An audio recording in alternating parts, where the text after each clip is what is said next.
Welcome to r/entitled people, where we share stories from your lives about people who think the rules don't apply to them, and they should get what they want.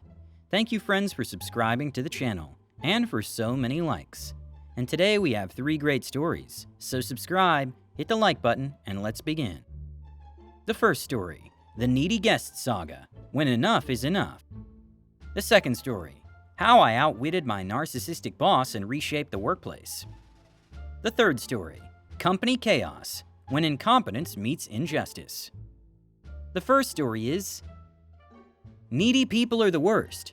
Lord, I can spot these types of people a mile away, and it really sucks because I don't want to judge people, but these types make it so hard not to. The other week I had one such family stay. They pulled up in their little silver banged-up Cherokee-looking car. There were 2 adults and 2 teenage kids. The kids were never the issue, but bless them for putting up with these awful parents. So anyways, they come up to the desk to check in, and I can tell they're gonna have a long line of requests, and nor was I wrong. Immediately, the guy asks for an upgrade, but guess what? He booked through a third party, and I had to do the whole song and dance that we can't change third-party reservations. Which his answer then is, but I'm a special snowflake tier member. Once more, dude, you booked through a third party, even if you're a member, we cannot change it. Of course, he's irritated now, but hey, that's the rules. You wanted the not cheaper room that you think is cheaper but still expect the same perks deal. That's what you're gonna get. Anyways, not even 5 minutes into the room, they call down.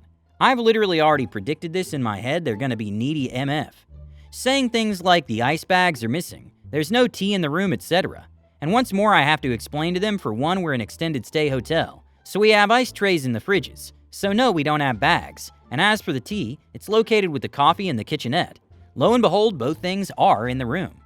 Like I just know they're looking for free compensation just by being this needy. It's just so obvious, but of course, me being a good employee, I still try to make them satisfied. But my story does not stop here. His next request happens after roughly 30 minutes later. He comes down with his wife asking for literally all of our amenities, and 4 of each to be exact. 4 shower caps, 4 shampoos, 4 conditions, 4 razors, 4 shaving creams, 4 toothbrushes and toothpaste, and of course, lastly, they wanted more of the free popcorn we keep in our rooms. Okay, I'm no Sherlock Holmes, but no way are you using all this for your one-night stay.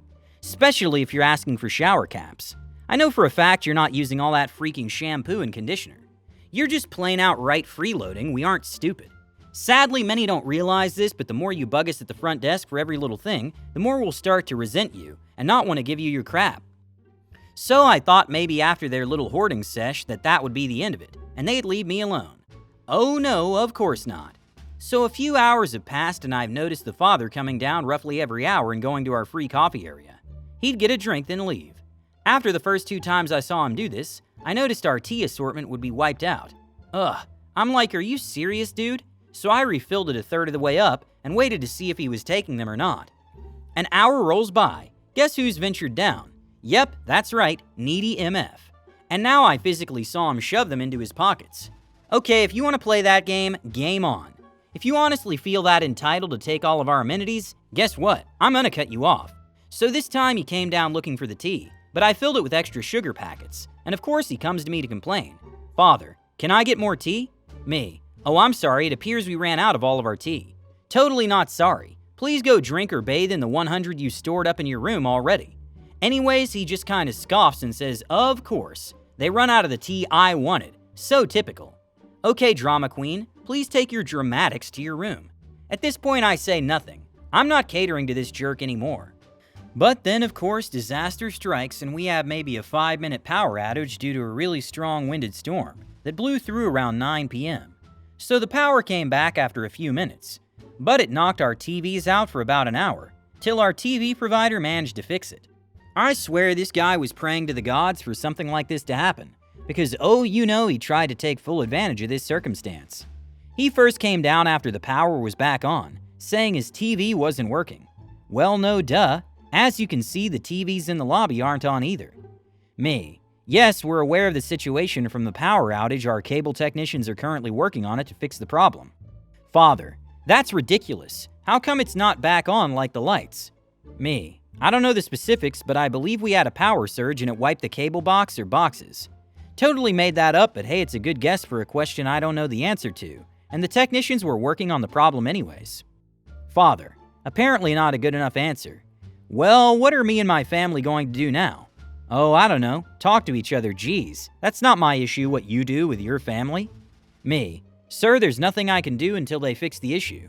Father: whatever, and sulks back to his room. Luckily, our technicians were able to get it working in about an hour, and didn't really see Mr. Needy and Needette the rest of the night, thank God. But I did work the next 3 to 11 shift the following day, and I noticed the Needies looked like they pestered someone into giving them a 3 p.m. checkout. Anyways, I clocked in about 7 minutes early, and I'm just waiting in the back office for first shift to finish their draw count. When lo and behold, Mr. Needy waltzes down and starts demanding a refund from the first shift agent for this horrible stay, saying all kinds of things that didn't happen, and all the ones that he did was blowing them out of proportion, saying things like the power was out all night and we had no coffee or tea the whole night, etc. Oh, of course, I couldn't contain it anymore and stepped right in. I then ripped him a new one, sternly saying I catered to all his needs last night, and none of these things happened, minus the power outage. But we have 16 perfectly good working cameras that if he was that confident he could testify against them, then by all means go for it. But Mr. Needy, we're not giving you a cent back, nor is the third party you booked through and now you need to leave unless you wish to be escorted out. Mr. Needy quickly tucked his tail and turned after I called him out, finally hopefully realizing what humility feels like. So at that, folks, just a little takeaway. Don't be like this piece of garbage. And just so we're clear, no, I don't hate when people ask me for things. I mean, that's part of my job. I just strongly dislike when people take advantage of our hospitality. So sorry in advance once more. I don't personally like to judge people, but I just get that sixth sense that these people will be very needy and unpleasant. And so far, my intuitions haven't failed me yet. Also, my head housekeeper the following day told me he found the hoard of tea he took, and looks like he forgot to pack it with him, so haha. Oh yes, people in need of constant attention and free treats are indeed lovely. Don't they know that a hotel is first and foremost a place for relaxation, not for plundering all the free shampoos and tea bags? It seems the hero of our story is straight out of Crazy House, arrives with his family and starts demanding a room upgrade, despite the fact that he booked through a third party, a real gem. And of course, when the rules are explained to him, he suddenly becomes a special snowflake and expects special treatment. How predictable. What about his endless requests and complaints about the lack of ice packs and tea in the room? Surely he can't use the regular ice makers and find a kettle on his own. He needs it all brought to him on a platter, and preferably 4 of each at once. Because of course he planned to shower 4 times in a row and wash his hair with 4 kinds of shampoo. All of this man's actions are so disgusting. I think I really hate people who will do anything for a freebie. The second story is, my boss put me through hell, and I returned the favor by quitting. It's been a while since I quit, and I'm keeping it vague, so this doesn't come back to get me. Basically, I was brought into a company and my manager was very narcissistic and unhelpful in many ways. They always talked SH about coworkers behind their backs with me, and seemed to be very hands-off with work despite their seniority in the company. They had beef with a coworker and fired them, and I was the new guy on the block. I just handed the coworker's job on top of my current role. I had a week to learn it. Eventually began to work 2 roles. Finally, a third role was handed to me. I began to stay up countless nights till sometimes 1 a.m. working so I don't fall behind. For 9 months, I worked the roles of 3 people for the same pay. If I asked for help or advice, I'd get lectured or yelled at, and it got to the point where I felt abused. I cried in front of my manager before, and they could feel the stress on my shoulders, and even after that, they never made the effort to hire more people to help or try to assist me. I eventually dropped the news on their desk when they came back from a trip and said I'm calling it quits. I made a few SH PDF guides of some of my roles and responsibilities, and I made them purposely very convoluted processes that my manager could never understand, due to their lack of technological knowledge with the software I was using. I was told my manager was crying the last week leading up to my departure because they couldn't find a replacement. I just shrugged and said not my problem. The last day came and I just drove home with a smile. I checked the career page the following week and saw 2 roles posted up just to cover me, and I wouldn't be surprised if there was 1 more. My manager basically got handed the job of 3 people, and now they're under so much stress. Before I left, a few coworkers also approached me and said good on me for leaving. They're also thinking the same. Feels good to get revenge. Oh, what a grand conclusion to this epic saga of your boss and your vindictiveness. What a grand gesture to create for him the mysterious and incomprehensible PDF guides that I'm sure turned his workday into a hellish maze. After all, who needs clear instructions when you can complicate things to the extreme? and give your boss a lot of headaches. And how funny to see your former manager now trying to handle the work of 3 people on his own. He probably longs for the days when you literally carried this company on your shoulders, working for the same paycheck. And how nice it is to know that you've left a mark on the history of this company. 2 new vacancies arising to close your incomparable generosity. Who would have thought that one person could make such a big impact on the life of an entire company? And of course, it's great that your coworkers supported you in this decision. Finally, someone dared to say out loud what everyone was thinking. Well, your former boss is probably dealing with tears, cursing the day you left. After all, he got exactly what he deserved, didn't he? The third story is, the bosses have set themselves up for failure. Worked for a cabinet production company. I won't give the name, and this literally just happened. So our management has been on a bad streak of messing up orders.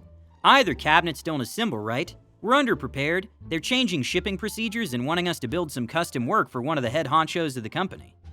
I worked the finish line, which builds, cleaned, drilled, tightened, adjusted, and wrapped every single cabinet. With only 3 people on the finish line, we're tasked with a 70 cabinets a day goal. Long story short, we're exhausted and overwhelmed. So a tiny bit of quality slips. We're rushing too fast to hit our quota. That our quality, of course, went south.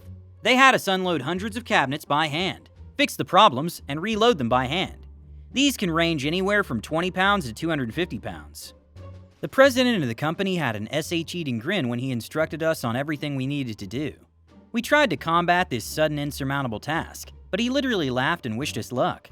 My team, being fed up with his treatment of us, all called off on the Friday after that day. All of them but me, and I was then tasked with handling as much of the repair work as I could physically manage. The next week my team is returned. We slammed our head together and proceeded to blast through a month's worth of labor in 4 days. By Thursday, we were only waiting on the doors of a couple massive cabinets. Our team lead and I were boasting about it. We thought we had fully redeemed ourselves. So today rolls around, and we've started normal production back up, along with finishing the odds and ends of this hellacious project.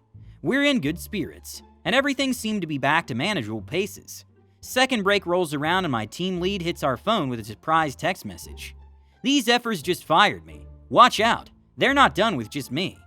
All that break, we sat there in silence. We just lost our team lead, the only person who knows literally everything. There's no replacement for her. When we all come back in, my manager stops me, and I knew exactly what was about to happen. They used us. They worked us half to death for months straight, and when we slipped up once because of their incompetence, they had already decided to fire us. Most likely for that little protest that my team pulled. I don't blame them for protesting against it, but I was fired by association with them. They claimed poor quality and lack of responsibility. The audacity. The company has no idea what hell they've just unleashed on themselves. I can find work anywhere for $17.50 an hour, but they got rid of the one person who kept that place afloat. Even if they kept me and fired everyone else, my employment there wasn't going to last long. Not without our team lead. Thanks for letting me rant. I'm too tired and worn down to even get emotional over this. I just got home and started blasting resumes out on Indeed. On to the next one, I guess. Wow, the bosses really screwed themselves. It all started with a series of work overlaps and ended with the firing of a key employee. Finding herself in such a ridiculous situation left her former coworkers bewildered. One would like to believe that the company will regret its decision. And by the looks of it, they're all going to have some tough times ahead of them. Hopefully, the author of this story will soon find a new job where his efforts and talents will be more appreciated. Good luck to him to finding a new star road. Hit the like button and subscribe to the channel. See you in the next video.